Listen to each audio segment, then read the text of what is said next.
How's it going, gamers? Chongo here, and today I've got a commentary for you guys, and the gameplay is going to be of TF2's Man vs Machine new mode that was released a couple of days ago, so let's get into it. Now before I get into talking about how much I actually like this game mode, I'm going to talk about the servers and the matchmaking. Now currently the matchmaking is quite bad. I think the first day it said that my wait time was going to be 90 minutes, and then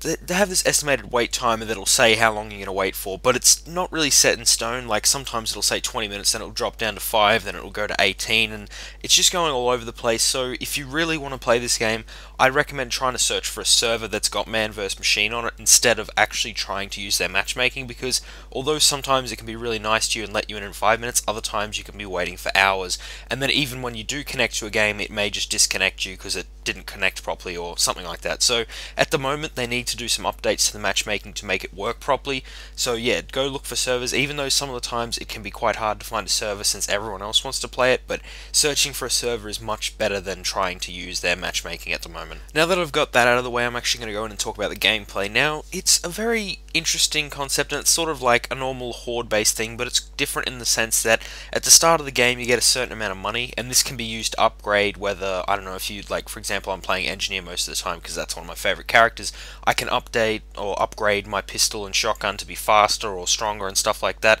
as well as actually get my teleporter to be two-way, and also stuff like getting my sentry to fire faster and all that kind of stuff. And by getting kills and winning the wave and all that kind of stuff, you gain more points. So yeah, it's sort of like Horde in that sense, like off Gears of War, but it feels like a funner and more fast-paced version of Horde, because usually when you play Horde it sort of slows down when there's a couple left, but in this way, like, you can just see waves of scouts running at you, and it's a lot more fast-paced. It's actually a very fun game mode to play, even though some of the servers, when you do use matchmaking, will be like, I don't know, 300 ping or 400 at some point. You can't really tell the lag, so yeah, that's not really an issue, but yeah, the gameplay of this is really fun. Now in this game mode there is only able to, I think, hold 6 players at a time, and you can choose whatever character you want to play as one of those 6 players. However, I do recommend that you try and get an engineer in your team, because it helps a lot to deal with basically the infantry troops while they're running at you. Otherwise there might be like a couple people who get through, or machines that get through obviously, with the bomb and planted at your base before you have enough time to fall back. But in most of the compositions of teams that I played with, there was usually 2 engineers, and that worked out well because there is an enemy called the Sentry Buster, and pretty much it just looks like a mine with legs, and it'll run at your sentry and blow it up. So it's much better to have 2, because if it can't really get both of them if you've spread them out well enough, so you're only really going to lose one sentry while the other engineer goes and builds theirs up that they just lost. Now on each different map there is a certain amount of waves you need to actually complete the map, and some waves aren't just enemies. So for example,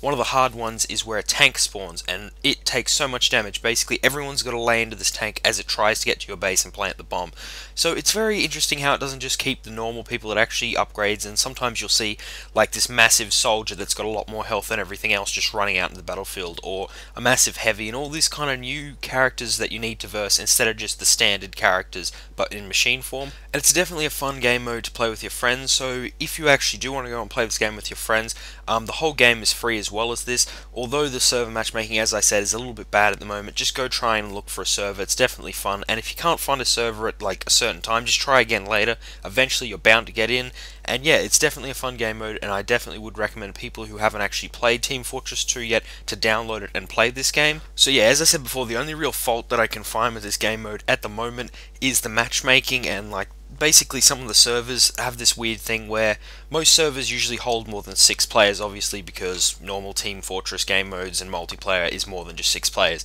but some of them hold like 32, and what happens is if you go to join a Man vs Machine server that's got 32 slots, you'll be stuck in a spectator slot. So this is quite annoying because yeah, obviously everyone's going to try and pile into an empty server as soon as they see it. So hopefully Valve can actually add some more servers and fix up the matchmaking so that people that want to play with their friends can just go to matchmaking, and people who want to play like by themselves can just go quickly search for an individual server. So anyway, that sort of brings me to the end of my little first impressions of the Team Fortress 2 new game mode called Man vs Machine. I hope you liked it. If you did, give it a like, and if you've got any comments on whether you are keen for this and want to actually have a go at it, or if you have played it and what you think of it, put them below. And if you want to see more videos like this, subscribe. I'll see you guys next time.